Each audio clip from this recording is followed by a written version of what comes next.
The first thing is be kind and generous even when you don't see it in others. That was a big one for me for last year because I'm petty. I can be petty, and that's why I have a character that you sometimes see on camera called Petty Pam, because I channel my shadows. I don't let them be like in the dark festering. I bring them to the light to y'all, and so I can be petty. And so I had to realize that it is not for your acknowledgement or validation for the good that I do.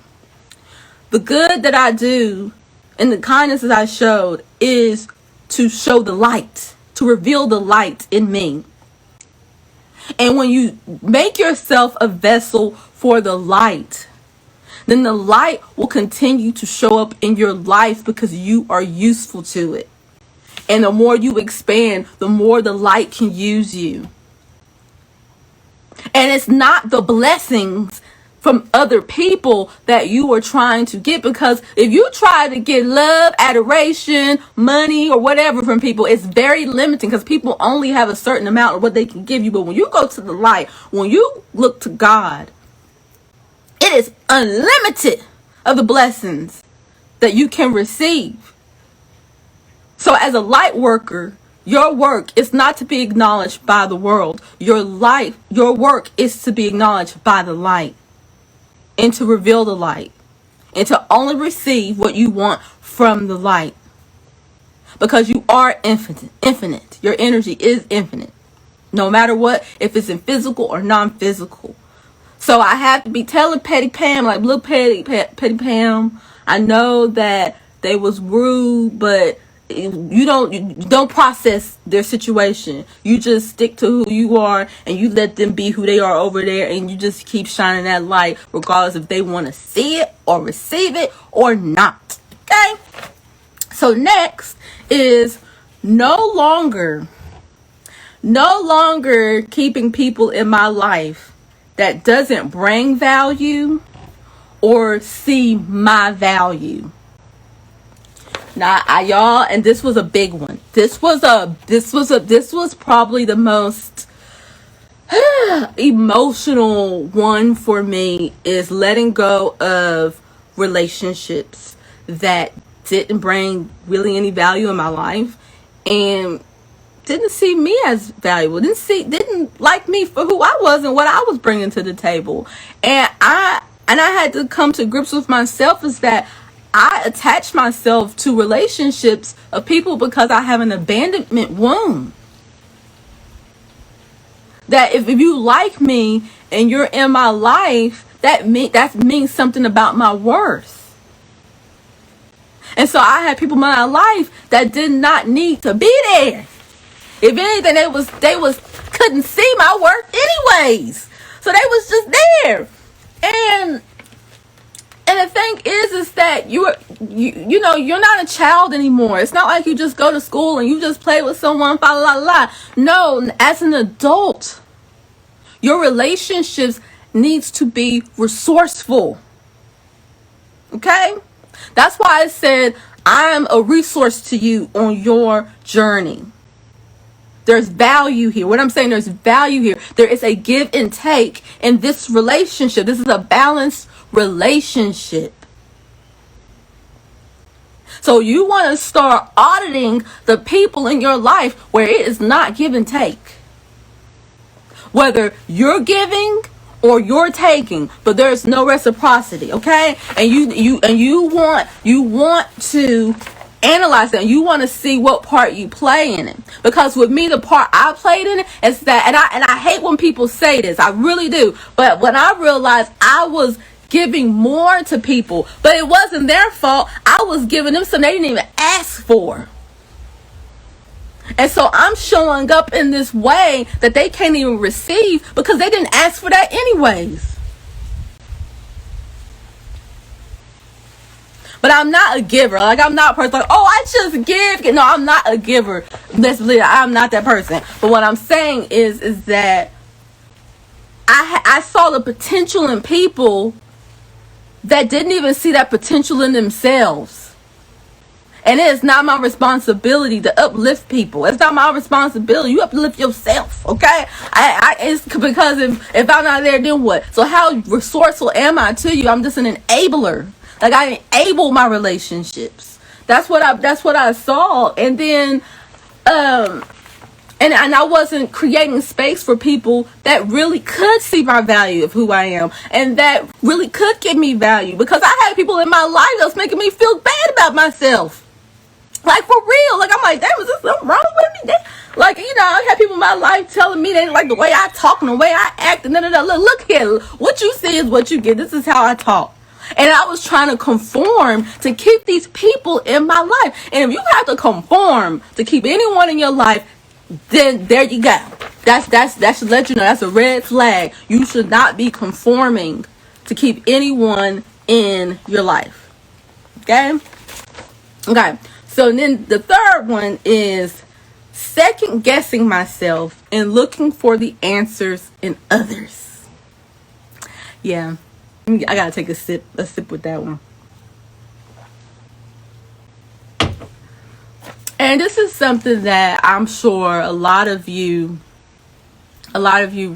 feel too, and you're not even aware of it, that you don't trust yourself. And that's essentially what that means. Let me repeat it. Second guessing myself and looking for the answers in others. And again, this partially comes from religion. That you got the truth. You're the savior.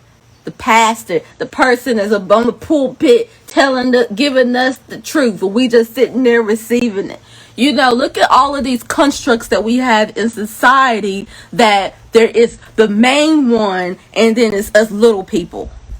Don't you not realize how that messes with the psyche? And your ability?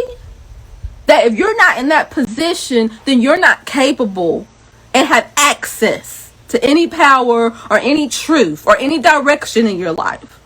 And that is just not true. Okay? And also it comes from being a child as well, where, you know, you came here already knowing what you needed to know. But because you came here in human form, you have to conform in what civilization and the culture wants you to be so that you can fit in.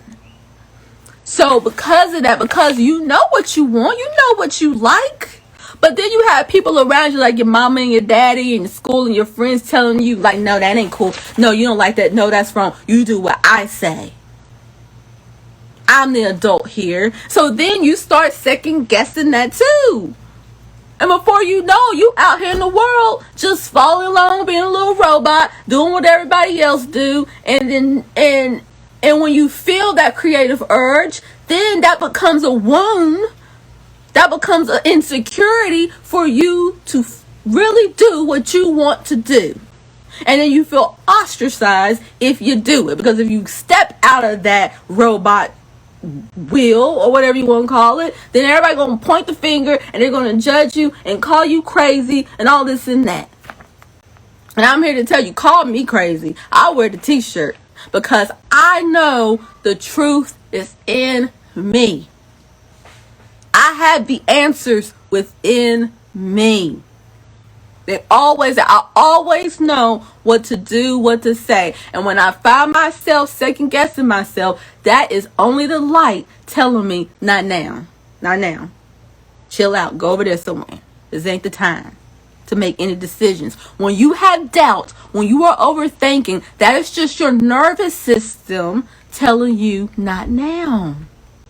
Don't be afraid of your nervous system. Don't be afraid to feel.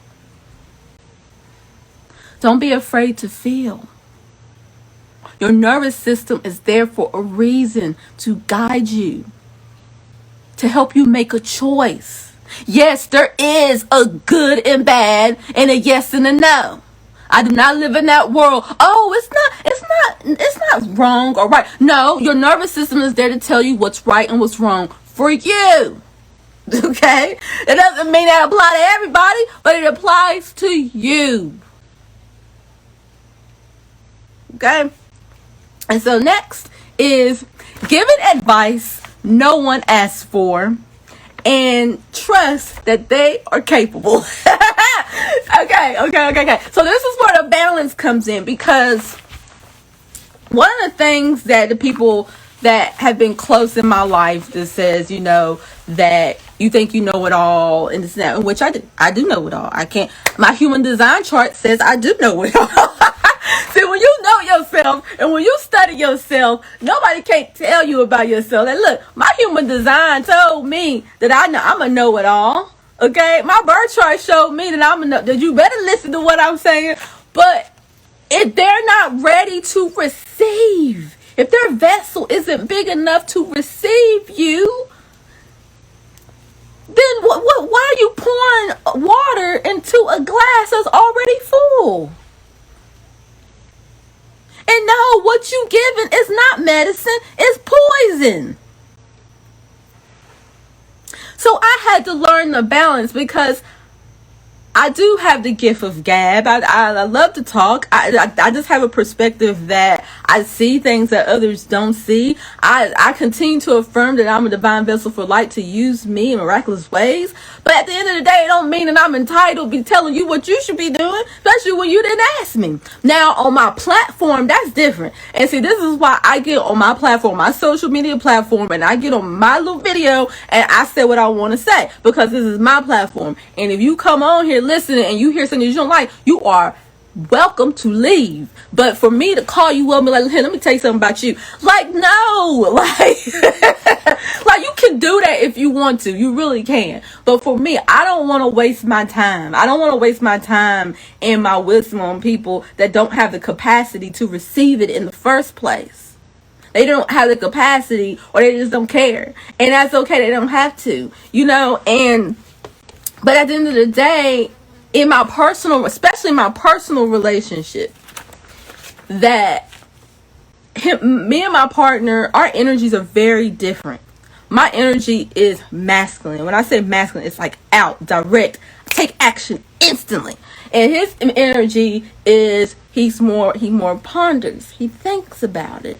He goes inward, you know, and and my energy is the opposite. So I'm just like, come on, let's do something, come on. And it definitely rubbed him the wrong way, and it definitely, you know, created some tension in our relationship. But then when I decided to step out of the way, because first of all, he didn't even ask me for advice. He didn't ask me what I wanted him to do. Let me step back and let me put some space right here and let me observe what you're going to do. Now, he may not do it the way that I would do it, but at the end of the day, because I decided to trust that he is capable, the result turned it out well.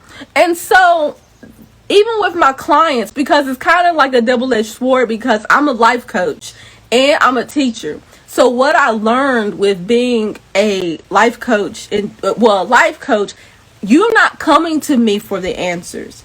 You're coming to me. Why I'm a resource to you is because I'm going to pull the answer from you. I'm going to show you that you have the answer. So this is why you have spiritual guides, life coaches, and psychologists or whatever, because if they're good enough, they should. I don't know about psychologists though. But as a life coach, a good life coach is going to pull the answer out of you. A life coach that is telling you what you should be doing, that ain't a life coach.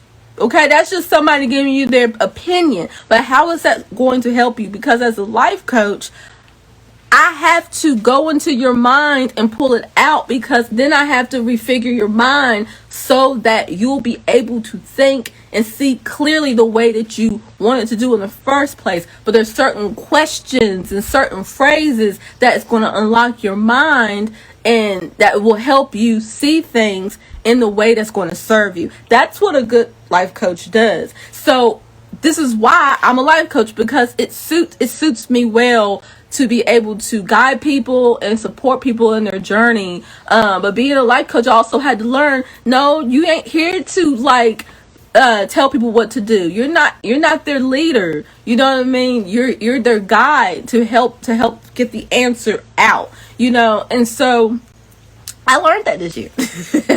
Okay, and so for anybody that's coming in here like, girl, what you talking about? Right now, I am going over the things that I learned in 2022 and what I need to let go. Okay, so the next thing is learning to pause. Okay, and I don't know if any of you noticed, but I've been taking Kabbalah. Kabbalah is something that I've incorporated in my life. And Kabbalah is not a religion. They said it's a tool.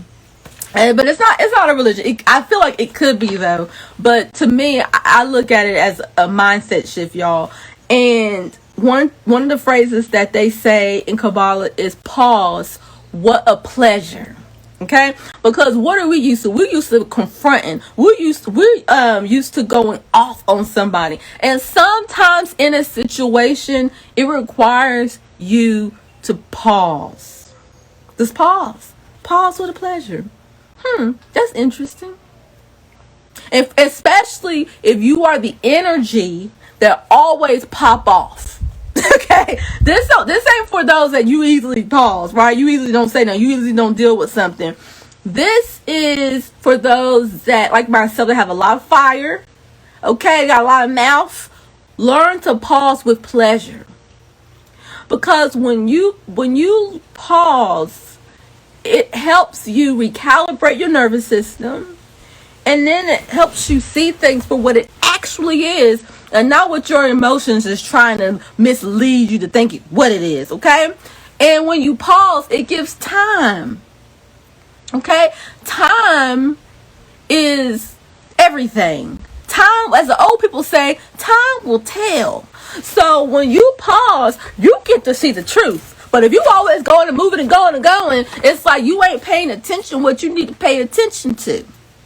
And if anybody that's been in Kabbalah, let me tell you something. I'm not going to go into it, but Kabbalah changed my life. It changed my mindset, y'all. It changed my relationship when I got into Kabbalah. And I'm not going to go any further with that. But if you want to know more about Kabbalah and the resources I've been using, hit me up at my DM and I will share that with you. But Kabbalah, I really enjoyed learning Kabbalah this year. Okay, so now I'm going to reveal something that's that is vulnerable for me. It's very vulnerable for me, y'all. And you know I'm always pretty transparent, but this right here is something that I learned and also letting go. Revealing my money wound. What does that mean? Revealing my money wound. I have a money wound, y'all.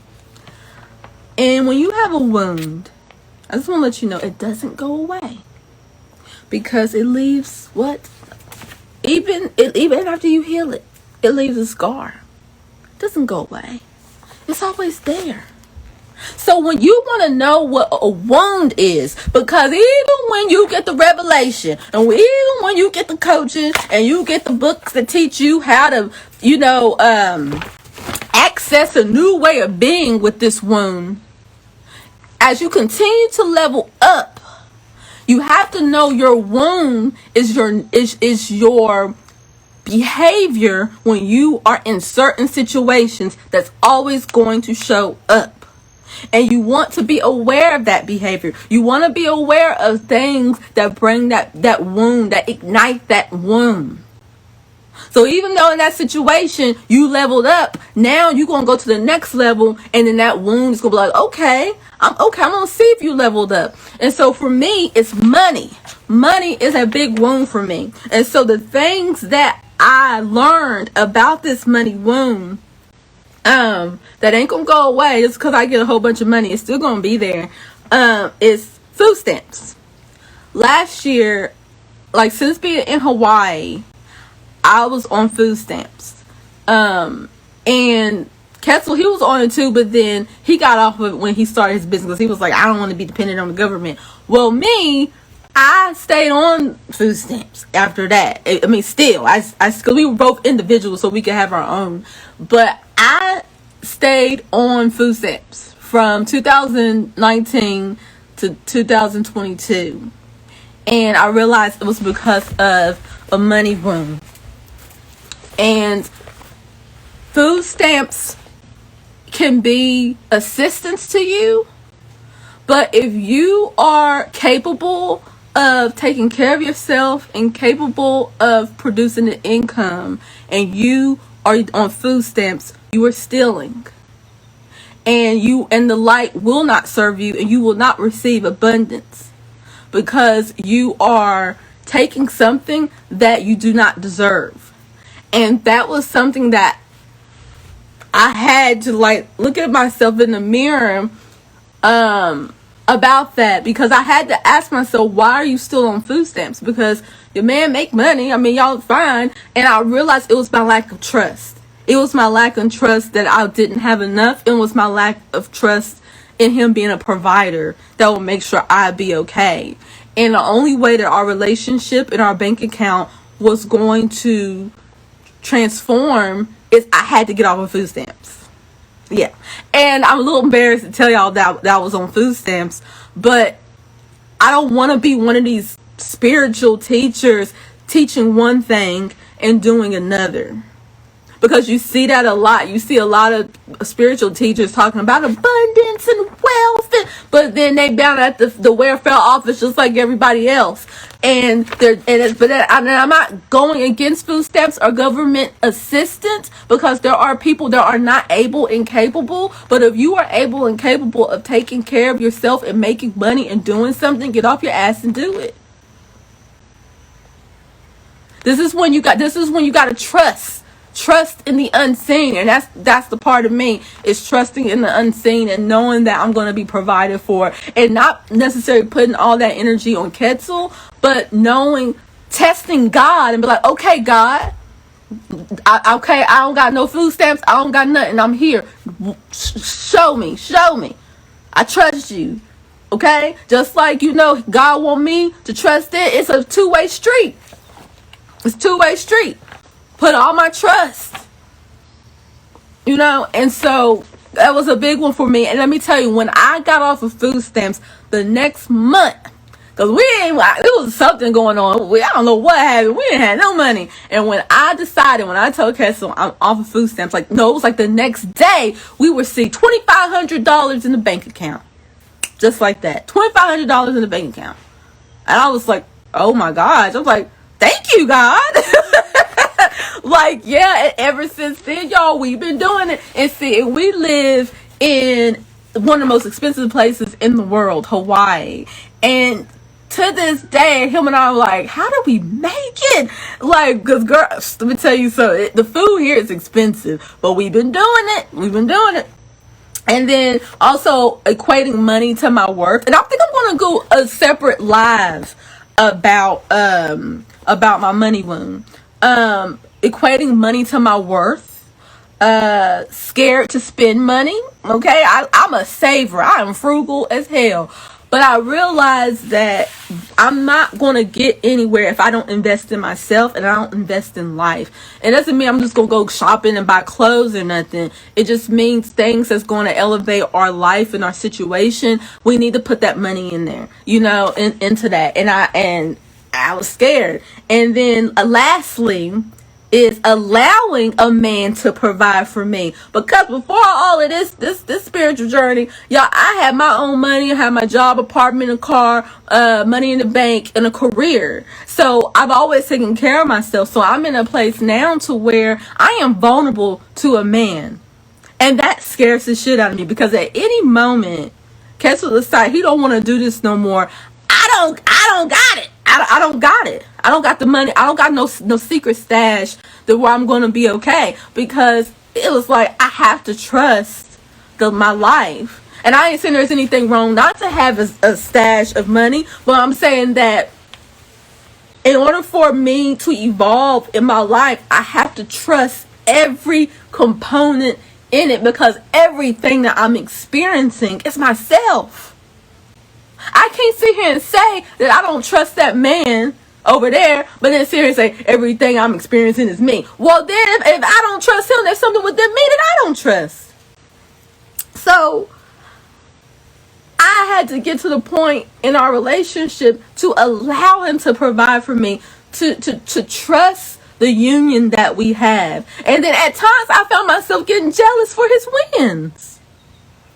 Like when he did, and I'm getting teary eyed because it's like this is a shadow, and I'm bringing it to the light because it's something that was, I mean, I never shared with anybody, but I get jealous when he does good or when he succeeds. I'm jealous of that. Or I get in my mind that if he becomes successful, he's going to leave me for someone else. All of these things. And I had to really sit with myself and process that. Okay, if that happened, then it means it was time for him to go in a relationship, and you won't want nobody with you that don't want to be with you. And I had to like really accept that. But in order for me to accept that, I had to build my relationship with God. I had to build my relationship with the part of life that I can't see and feel, but I know it's there, and it's gonna always work in my favor no matter what. I had to trust that part of life, knowing that I'm always gonna be okay. But it's hard to trust that when you don't see it, when you don't really know. And so that's what I had to do. And ever since I did that, our relationship continues to improve. And I don't know what's gonna happen, tomorrow. Like, I'm definitely not putting him on a chokehold. Like, you better stay with me. It's not that. But it's just that being present in this relationship and being in this relationship as though this relationship is for my own good. And, and realizing that the jealousy is because it's something that I desire. And jealousy is not a bad thing. Jealousy is actually like if you're jealous of someone, you're envious because you want it too. I want to be successful too. I want people to acknowledge me too. I want that too. But at the end of the day, he was like, "Well, you got to put that work in." He said, "If you want one, I got to put that work in." I'm like, "You know what? You bet. You right." And him and I just worked together. And I apologize to him for being jealous, but just so happy with his growth.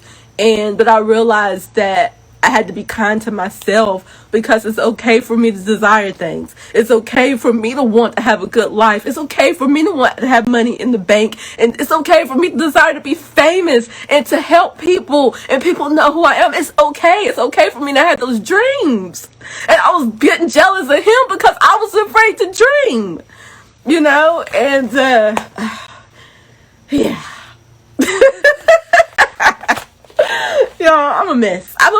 And I'm okay with showing my mess on camera, but that was a big one. That was a big one for me. Thank you, Mom. I see you.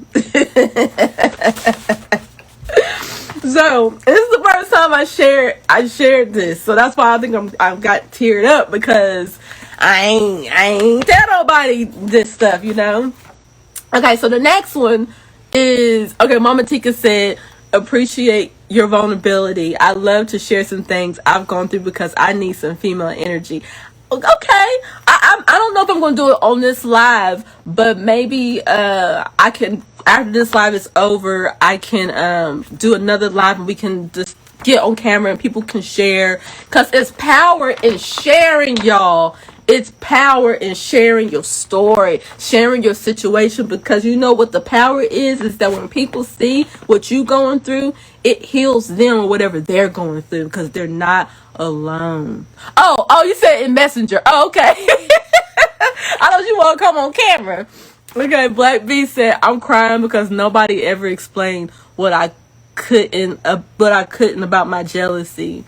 Yeah, you see it with me come on here sharing. Now that has released you from whatever bondage you had with jealousy over you. You know what I mean? Okay, so the next one is that I learned is the woman is the receiver of life. Okay. That was a big one. That video, when I put that video out, my video went viral. That video was so powerful. I probably got over 1 million views on TikTok with that video, and they took that video down. The woman is the receiver. She is not the provider. Okay? That video. But when I said that, let me tell y'all something about me. When I come on camera sometimes and I tell you things, a lot of times it's something that I received. A lot of things that I know, I don't know. It's just that I receive it and it does something to me and I have to share. And because I tell you that I am a vessel for divine light to use me. And so I'm a vehicle for the message. And so when I receive things, then eventually I have to embody it. And that was one that I had to learn to embody. That's why you haven't really seen me talk about women being receivers and what that look like, what you need to do, because y'all, I didn't realize that I was the receiver of life. I was being a provider of life. I was being the man in my relationships. I was coddling these men, and I was thinking that the man is here and I'm here, but it's like, we're here. This is me. This is you. I'm a receiver, you provider. This is what I want. Give it to me. And most of us are not conditioned to think that. We're conditioned, well, I don't want to hurt his feelings, and I don't want, he's having a hard day. Whoop. The man is here to serve us the way they are here to serve us. As the providers, we are the receivers. Whatever we want, we shall get. Go into nature if you don't believe me. Okay?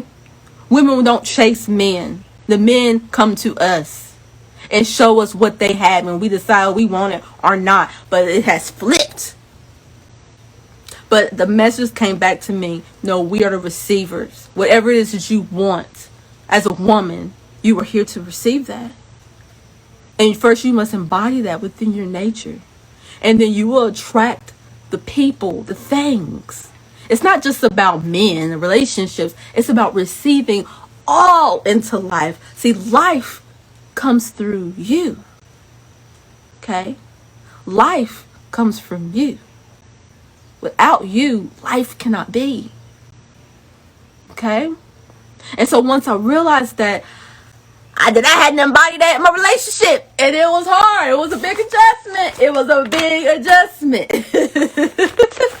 Oh, well, Black B said, is it the same with two women in relationships? Well, when I say women, I also mean feminine and masculine energy, okay? Because even with mostly women in a relationship together, one holds more masculine energy and the other one holds more feminine. So whoever holds the most feminine in that relationship, she's the receiver in that relationship. Now, biologically speaking, both women are receivers because they're women. But when you're going energetically, then that's when you go to feminine and masculine. Okay.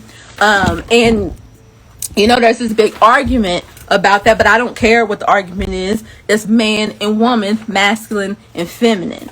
But then I'm not gonna go on a tangent with that.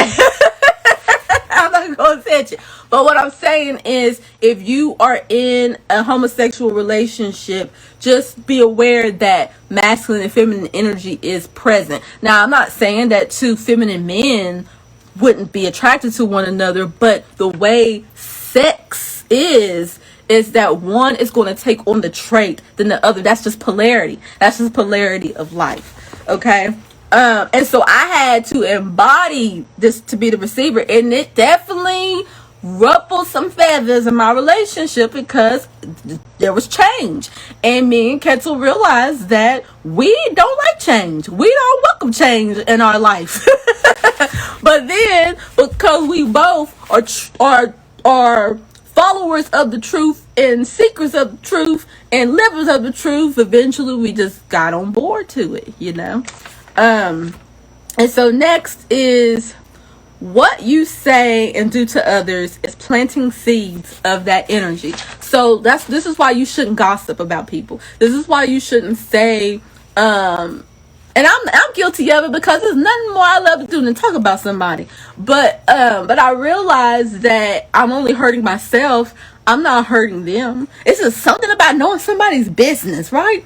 That just, I don't know. It gives you the tingles. But at the end of the day, you better be careful what you say about that person, because you are creating those seeds in your life. That's what karma is. That's really what karma is. So what you putting them spells out. And so you even sitting there watching somebody talk about somebody, you're taking that in.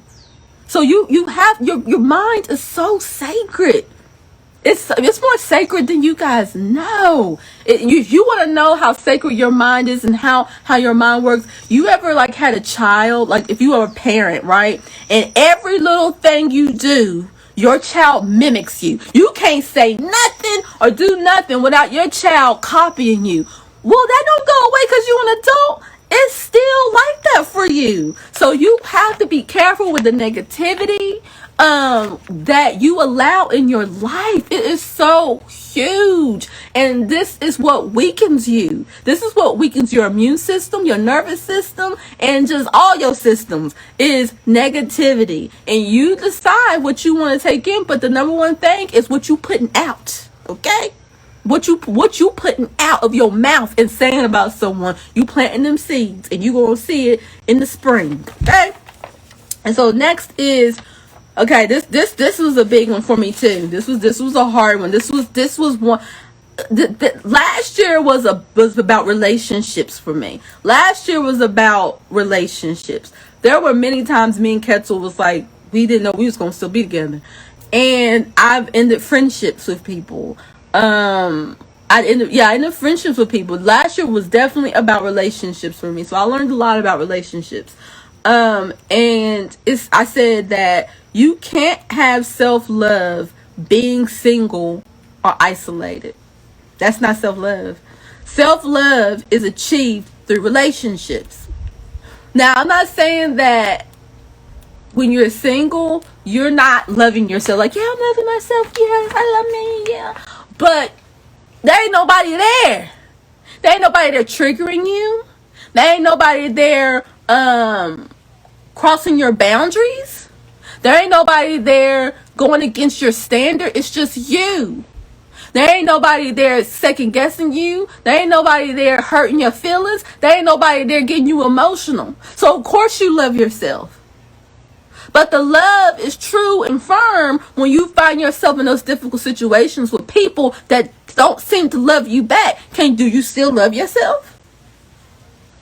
Or you will put yourself down because you are just mirroring how that person feel and is treating you? That's how you know when you love yourself. When you are with people, and regardless of what they say or do to you, you still hold your boundaries. You still have a standard for life. You still will speak up for yourself. You still will not allow nobody to treat you any type of way because you love yourself. And you're not going to allow your emotions to make you feel any differently. And when you're in a relationship, you're not going to run away because it's hard. Because you love yourself, you're going to stand still and you're going to demand that person love you back, or they can step. That's what loving yourself is. I don't have to walk away. I don't have to run, because where I stand is love. I don't have to go out there looking for it. It's right here. Do you want to get on or not? And if you don't, you can go. You can take that baggage with you. You can take that self-hate with you. I don't want it. So that's when I knew what self-love was. Is that regardless of what I see, I still love me. Okay. Okay. And then I got two more, y'all. I know it's a lot. The other one is transformation and growth doesn't start with thought. It starts with action. What do I mean by this? So you know how you say you want to do better, you're trying to grow, you're trying to be a better person. And something happens, like say for example, you say you want to let me give y'all an example. Excuse me for not having an example right at this moment. Say that you like, you know what, I want to do more listening versus talking. Like when someone's talking to me, I want to listen more, right? So the transformation isn't going to occur just because you said that, because when a person is talking, you still have that same habit over you. That behavior is still there to where you want to interrupt them and talk, but then you're sitting there like, oh, I just want to talk. But because you didn't interrupt, there was a transformation. The desire isn't going to go away, but the action has changed. And I hope I made myself clear. And if I didn't, give me another example and I'll try to show you what I mean by the transformation. Is that you was aware of you being how you're being, but you didn't act upon it. That is the real transformation and growth. Because there's a lot of times I'll be wanting to say something and I don't say it, but I'll be like, man, but I didn't say it, so that was growth. It's still in me to want to say it, but because I'm growing, I didn't say it. It's still the desire that you don't want to exercise, but you get up anyways and you exercise. Okay? Transformation and growth doesn't start in your mind. It starts in your actions. And the more that your body start doing things, your mind will catch up. And then lastly, healing and remembering your purpose is, okay, how can I say this? Most people are on their healing journey, right? And they think their healing journey, this is just my observation, that there's something wrong with them. Like there's something wrong with me. I'm just healing. I'm healing. And anytime there's a mistake or something going on, they just like, yeah, I'm still healing. I'm still healing. I say I'm still overcoming that. I'm still in the overcome state of mind. And then people are wanting to find their purpose and they want to know what they're here for. They want to know who they are. And the knowledge of self. Knowledge of self has become a product within itself. And the thing that I learned in remembering your purpose and true healing is realizing who you really are is who you've always been. That's how you know that you have healed. This is how you know you are remembering who you are, your purpose. Your purpose is in remembering who you are. And when you realize that, you realize that you've always been who you really are. Ever since you were a child, you've always been who you really are. You did not come into this world broken. The world broke you. You did not come into this world not knowing who you are. The world made you forget. So as you come into your awakening, or whatever that is for you, you call it healing or whatever, but all you are doing is just remembering. And then when you really do the work, when you really do the work, you're going to realize that you've always been this way. Like with me, I tell you, with me, since this is about me, one of the things that when I was a little girl, everybody used to call me Chatty Cathy. That was my name, Chatty Cathy. And obviously because I was a talker and I was always talking. But then when I started getting older, I stopped really talking. I mean, I would talk, but I wasn't talking about nothing, really. But then when I had my spiritual awakening, I realized that what I'm here to do is talk.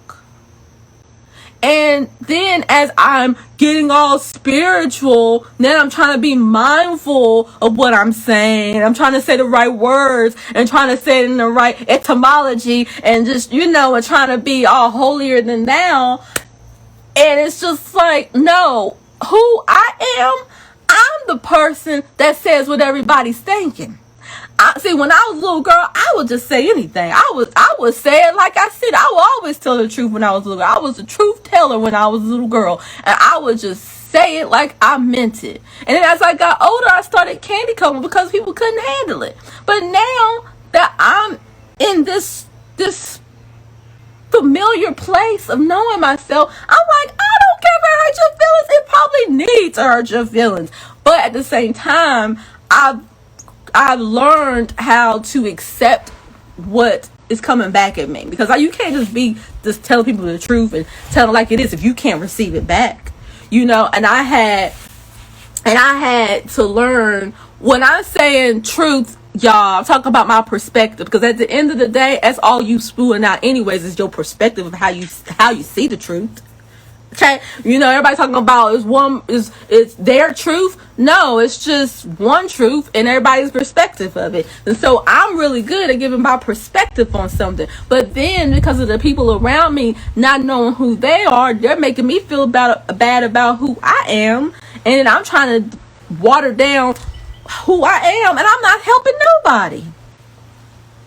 You know what, intrinsic love? I was thinking about you the other day. I was like, what? I didn't know what your name was, but I just some people I just remember. And I realized, and the more that I'm doing my spiritual work, the more I'm digging into my shadows and and facing difficulties and just facing myself and not running away when things get hard, I'm coming back to that same child that I was in its pure innocent form. And I'm just like, oh my gosh. I'm like, I did all this work, paid all this money, read all these charts just to realize that I've always been this way. And it's beautiful. It's beautiful. And so that is why, hold on, y'all, because nobody got time for that. Nobody got time for nobody coming up in here talking about they are the truth. We've been there and done that. 2007, circa 2007. We are not coming in here talking about I am the truth and the way and the light and you should worship me. Nobody got time for that. I've already done that in my walk. Okay. I already done my chosen walk. I'm the chosen, and I already done that, so go over there somewhere. Don't come over here with that. And I love that part of my journey. I will never take it away, but I'm just saying I'm not in the mood to repeat that or even hold that energy, okay? So yeah, and so so the thing that I learned is just that, even with myself, is that just be careful with this word healing. Healing has become a product. Healing has come propaganda. It's a word. And when I hear anybody talk about, oh, I'm still healing. No, you still ain't taking responsibility and accountability for your life. That's what you really saying. Because once you start saying you're healed, there's no more healing. There ain't no more healing you have to do. It's just now things are coming up that you're going to have to work on. If you really heal, your perspective will look different. Now, maybe some people ain't healed. Maybe they not. But when I hear someone say that I'm healing, I'm like, oh, you still ain't ready to take accountability for your life. That's what, y'all see that little cat? Y'all see that cat over there? Right there? That's what I hear. That's what I hear. I hear, when I hear somebody say I'm still healing, you're telling me I'm not ready to take accountability or responsibility for my life and anything that shows up. That's what I hear.